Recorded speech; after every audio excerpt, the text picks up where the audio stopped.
This is a production of World Video Bible School. To God be the glory. Where do we go when we die? I suppose this is a question that every man who has ever lived has thought about, because death is something that we all face. As we grow and mature, we see those around us pass on. We see our grandparents die, and maybe later we see our parents pass away as well, maybe even our siblings and friends. And the truth is clear that we too are going to die. And we wonder, what then?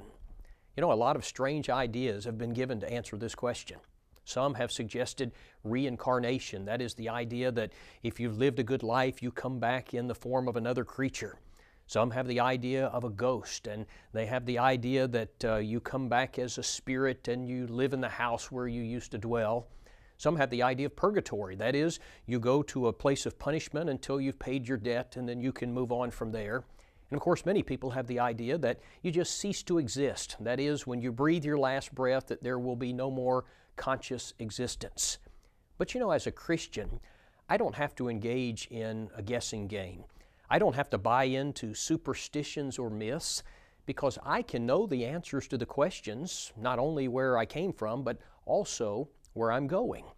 In this lesson, we're going to trace the journey of the human soul, and we're going to let the Bible answer for us, where do we go when we die?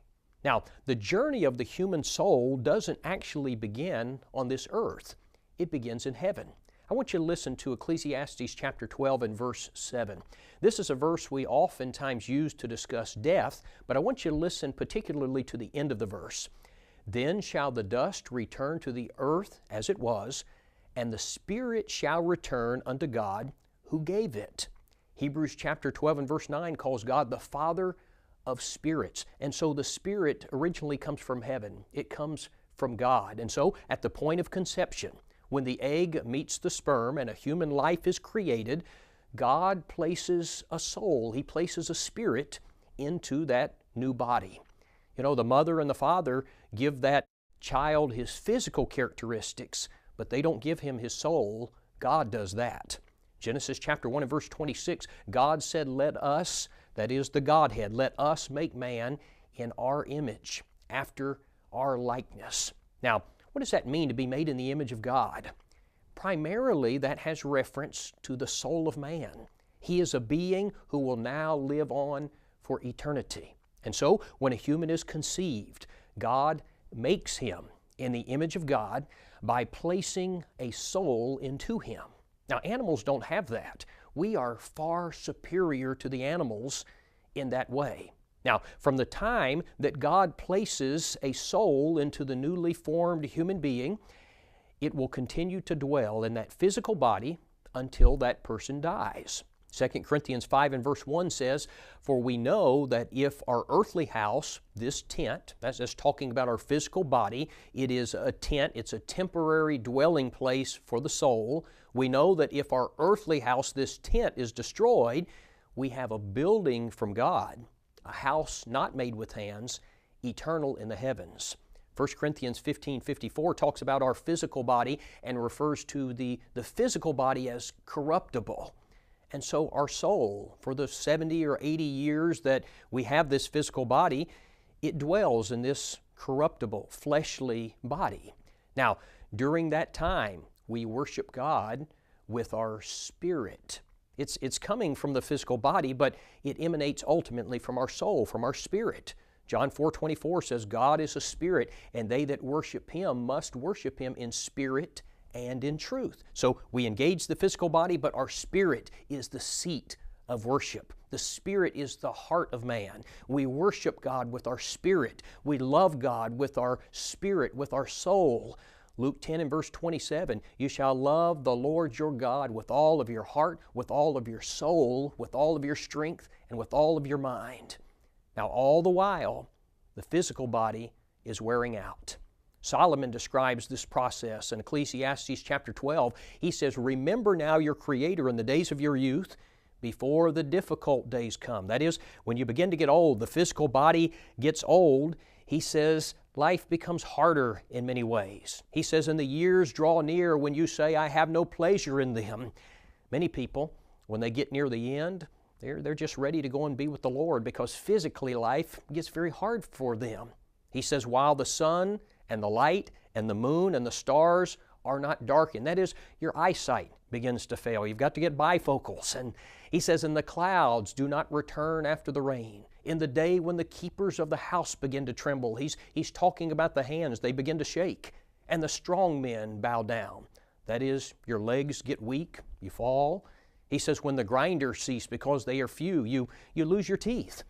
And he says, and those who look through the windows grow dim. When the doors are shut in the streets and the sound of grinding is low, when one rises up at the sound of a bird, you don't sleep well like you did when you were younger. And all the daughters of music are brought low. That is, you're losing your hearing. Also, they are afraid of height and of terrors in the way. When the almond tree blossoms, your hair turns gray. He says the grasshopper, this very small creature, is a burden. Desire fails. Your desire changes as you get older. He says, for a man goes to his eternal home, and the mourners go about the streets. He says, remember your Creator before the silver cord is loosed, or the golden bowl is broken, or the pitcher is shattered at the fountain, or the wheel broken at the well. That is, you're going to die. Now listen, he says, then the dust will return to the earth as it was. That is, the corruptible body is going to die, it's going to decay, it's going to return to the ground and the elements. Now listen, and the spirit will return to God who gave it. What happens then? What happens when I die? For 75 years or 80 years, however long my soul dwells in this physical body, what happens when the physical body dies? Psalm 90 and verse 10 says, the days of our lives are 70 years, and if by reason of strength they are 80 years, yet their boast is only labor and sorrow, for it is soon cut off. Now listen, and we fly away. We fly away. Isn't that fascinating language? Genesis 35:18 describes the death of Rachel, and it uses this language, and it came to pass as her soul was departing. James 2:26 says, the body without the spirit is dead. The body without the spirit. That's very fascinating. And so when I die, my soul leaves this old corruptible body. But where does it go? You know, on the day of resurrection, we know that we're going to get a new body. We're going to get an incorruptible body. But what about in the meantime? I want you to listen to this description in 2 Corinthians chapter 5 and verse 1.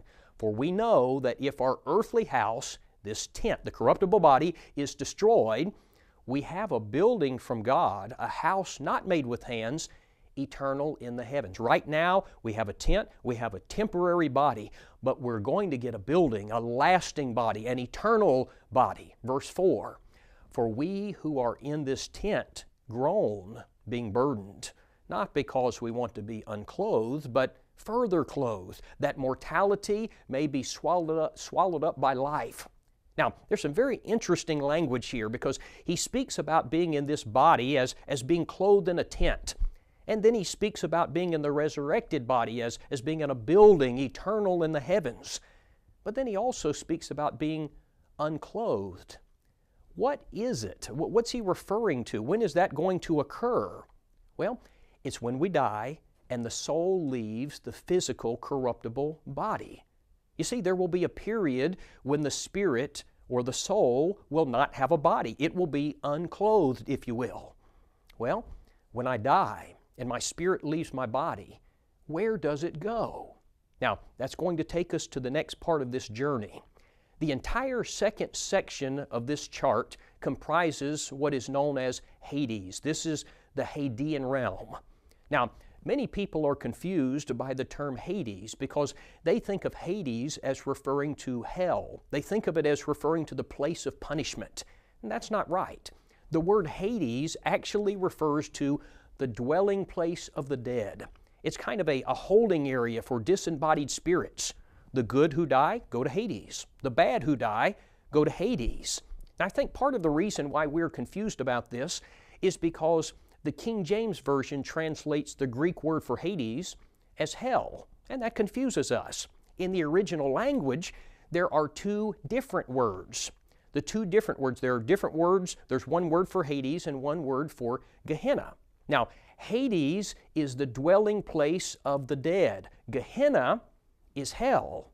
But the King James translates both words as hell. In Matthew 16:18, when Jesus promised to build His church and He said the gates of hell would not prevail against it, this is not hell. This is the word for Hades. It means that death would not prevent, death would not stop His kingdom. Now, if you don't understand the distinction in these words, you're going to get very confused. Now, incidentally, just as a side note, the Old Testament word for Hades, the Hebrew word for Hades, is the word Sheol. Sheol and Hades refer to the same place. And so once you understand that all people go to Hades when they die, it's going to clear up some things for you. For example, in Acts chapter 2 and verse 31, the Bible refers to Christ after His death as being in Hades. Now the King James Version says hell, but the word there refers to Hades. Jesus did not go to hell when He died. He went to the Hadean realm, to Hades. But Luke 23:43, as Christ was about to die, He said He was going to go to paradise. Now, when you understand that paradise is in Hades, it all makes perfect sense because paradise is a compartment of Hades. In Hades, there is a place where the righteous go, and there is a place where the wicked go. They're all awaiting the day of judgment. Now, the best description that we have in the Bible of Hades is in Luke chapter 16. It describes both compartments. Now, I want us to read it together. Let's look at it together and then we'll discuss it. Luke chapter 16, beginning in verse 19.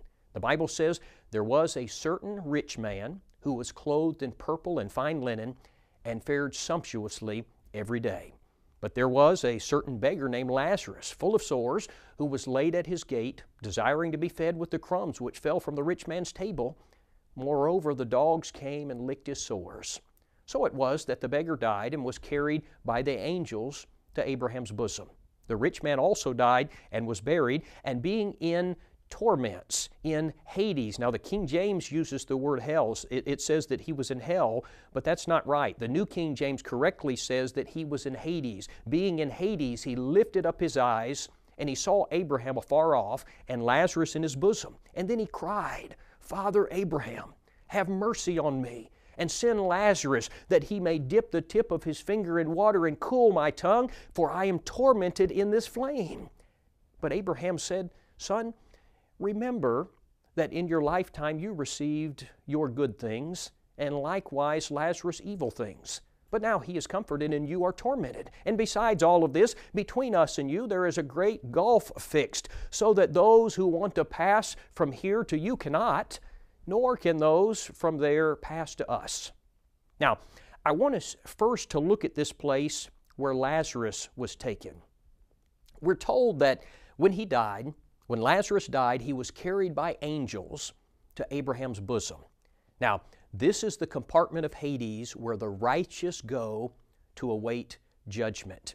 It's the place known as paradise. This is the same place that Christ promised the thief on the cross that he would go. Remember, he said in Luke 23:43, "Assuredly I say to you that you will be with me in paradise." In Luke 16:25, the Bible tells us that in this place, the righteous are comforted. In fact, if you study the background, the etymology of the word paradise, it carries with it the idea of a pleasure garden. Now, the opposite compartment of Hades is where the rich man went. This place is a place of torment. Now, this section of Hades is called Tartarus in the original Greek. Peter uses this word in 2 Peter 2 and verse 4 when he said, "For if God spared not the angels that sinned, but cast them down to Tartarus and delivered them into chains of darkness to be reserved unto judgment." They are waiting for the judgment day. Now, this place is described for us in Luke 16, verses 22 and 23, this way. Verse 22 says, "The rich man also died and was buried." Verse 23, listen to this, "And in hell," the King James says hell, the word is Hades, "and in Hades he lift up his eyes, being in torments." Now, normally when I teach on this subject, I would spend some time here talking about the misery and the suffering of this place. And we could spend an entire lesson just on that subject. But for now, let's briefly observe that this rich man in torment is burning in fire. He is crying out for mercy. He's begging for mercy. He believes that a mere drop of water would bring him at least a moment's relief. And I want you to appreciate with me that every person from the beginning of this world until now, every person who has died lost in the eyes of God is in this place. Many of them have been there for thousands of years, many just for minutes, some for seconds. But they're there and they're suffering. Now, another observation that I want us to notice is the fact that there is consciousness in the Hadean realm. You know, there is a doctrine taught by some in the religious world called soul sleeping. And soul sleeping suggests that when a person dies, that he goes into a state of unconsciousness and he ceases to be aware. But this passage, as well as others, teach us that after death, men are very much aware of what's going on. The rich man's crying in pain. Lazarus is comforted. You know, Psalm 116 and verse 15 says, "Precious in the sight of the Lord is the death of His saints." Friends, I don't believe that refers to them slipping into a state of unconsciousness. That doesn't make any sense to me. You know, I taught on this subject on one occasion, and a gentleman came to me afterwards and he said, "Don, that was a great lesson." He said, "But you need to read this particular passage because you're wrong about there being consciousness in the Hadean realm." And he handed me a piece of paper. Well, I unfolded it and I looked at it. It was Ecclesiastes chapter 9 and verse 5, where the Bible says, "The dead know not anything." The dead know not anything. But you know, he was misinterpreting that verse because he was pulling it out of context. In fact, if you will look at the next verse in Ecclesiastes chapter 9, verse number 6 uses that phrase again, "under the sun." Again, it's used in verse 3, it's used in verse 9, it's used in verse 13. And the context of this passage is things going on in this world, things under the sun, the things on this earth. And the point of the passage is that when you die and you go to paradise or torment, you are no longer aware of what's taking place on this earth. Now, to prove that, in 2 Chronicles chapter 34, King Josiah was told by God that God was going to bring punishment upon Jerusalem for their sins, but that he was going to die and he was not going to see it happen. Now, I want you to listen to the language in verse number 28. He said, "Surely I will gather you unto your fathers." That is, you're going to die.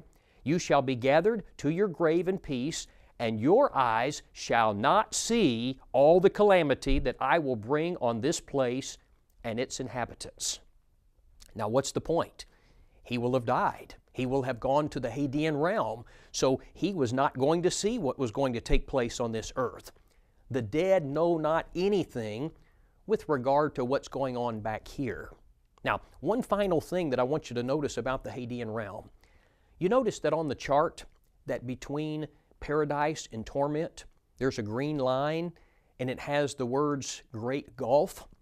That's because Luke 16:26 says that there is a divide. There is a great gulf fixed so that no one can pass from one side to the other. Once you are in paradise, you are there to stay until the day of judgment. Once you are there in torment, you are there to stay until the day of judgment. And so that means every person who has ever died unfaithful in the eyes of God is still there. Many have been there for thousands of years, some for minutes, some for seconds, but I think about them crying, "I am tormented in this flame." But it doesn't end. Now, that takes us to the next section of this chart, which is the resurrection day. The resurrection day is what we typically call the judgment day. The Bible calls this day the day of the Lord. Peter says, "But the day of the Lord will come as a thief in the night," 2 Peter 3:10. Now, what is going to happen on that day, the day of judgment, to the souls who are in Hades, who are in paradise or torment? What's going to happen to them? On that day, the Hadean realm is going to give up all of the souls that it contains, and it will cease to exist. Also on that day, the earth is going to give up the bodies. John 5:28 and 29, Jesus said, "For the hour is coming in which all that are in the graves will hear His voice and will come forth, those that have done good to the resurrection of life, those that have done evil to the resurrection of condemnation or damnation. And then the souls, the spirits that have come from Hades will be reunited with the bodies that have been resurrected on the earth. But with this new union, the new body is going to be different. The resurrected body is not going to be like the physical body that we have now. The resurrected body will not be made of the same particles that were put in the grave. The resurrected body will be a different material, if you want to use that term. You know, sometimes people will express concern about having their bodies cremated because they think that's going to pose a problem at the resurrection. But the resurrected body is not going to be made up of the same elements that we have on this earth. How do I know that? 1 Corinthians 15:50 says, "Flesh and blood cannot inherit the kingdom of God." The resurrected body will not be a flesh and blood body. Listen to this from verse 44 of 1 Corinthians 15. The body, that is the physical body, is sown in corruption. It, the resurrected body, is raised in incorruption. It is sown in dishonor. It is raised in glory. It is sown in weakness. It is raised in power. It is sown a natural body. It is raised a spiritual body. There is a natural body. There is a spiritual body. Now, let's break this down, what we've just read. It says the resurrected body will be incorruptible. You see, our current bodies they're subject to death. They get old, they wear out, but the new body, it won't wear out. Secondly, the resurrected body will be a glorious body. Our present bodies have many things associated with them that are not glorious. They're low and vile. The new body will be a thing of beauty and joy and purity. Thirdly, the resurrected body, he says, will be raised in power. You know, our present bodies get tired. They're inherently weak. The resurrected body will have unfailing vigor. It will be capable of unwearying activity. The resurrected body will be a spiritual one. You know, our present bodies are natural, he says. The resurrected body will be designed for spirit life as opposed to physical, fleshly life. So the day of judgment is going to be a resurrection day. It's the day that Hades will be destroyed. It's the day that we will get our resurrected, new, incorruptible, spiritual bodies. Now, with that in mind, listen to 1 Corinthians 15, 54 and 55. So when this corruptible has put on incorruption, and this mortal has put on immortality, then shall be brought to pass the saying that is written, Death is swallowed up in victory. O death, where is your sting? O Hades, where is your victory? Death and Hades will be overcome on that day. In other words, the physical grave and the temporary abode of the dead, the Hadean realm, will both come to an end on the day of judgment. You say, well, what about those of us who are still living when the judgment day comes? 1 Corinthians 15:52 says, In a moment, in the twinkling of an eye, at the last trump, the dead shall be raised incorruptible, and we shall be changed.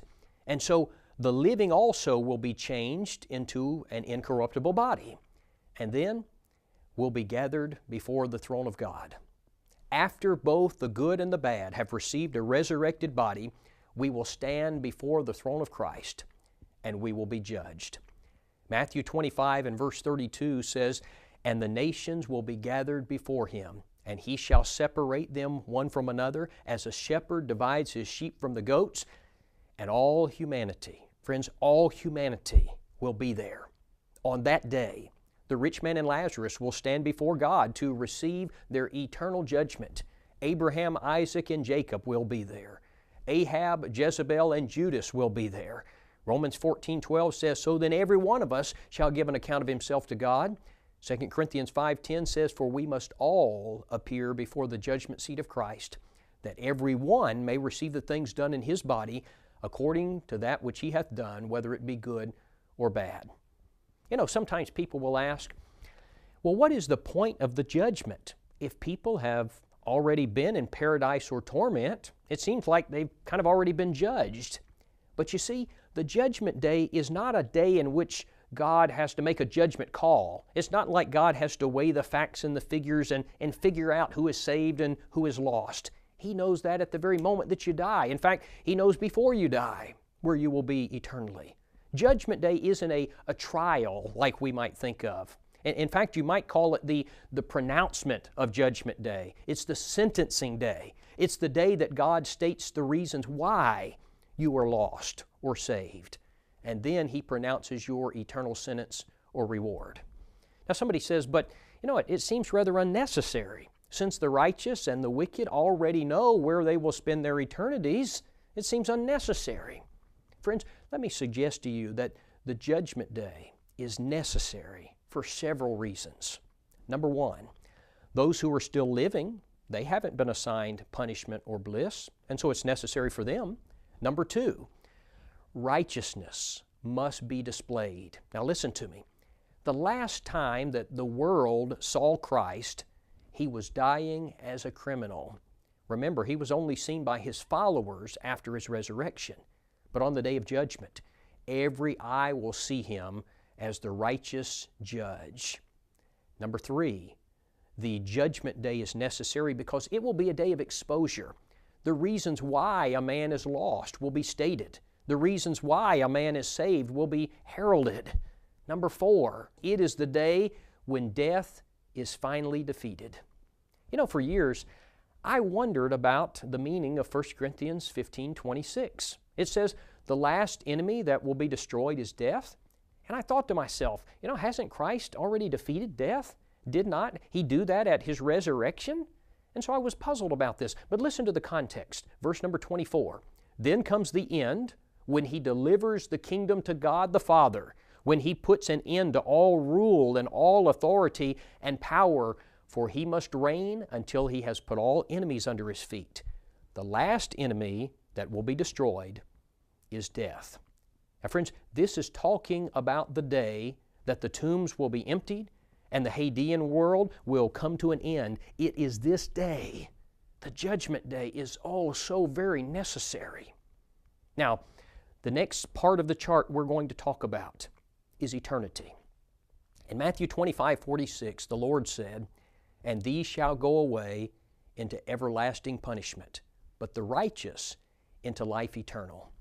You know, man has been created in the image of God and thus has been given an eternal soul, and that soul will never cease to exist. Now, the Greek word that's translated as eternal means eternal, everlasting, without end, never to cease, indeterminate as to duration. Now, you'll see in the chart there are two alternatives as to where we will spend eternity. One is a place of eternal bliss. That's the destination of the faithful. It's heaven.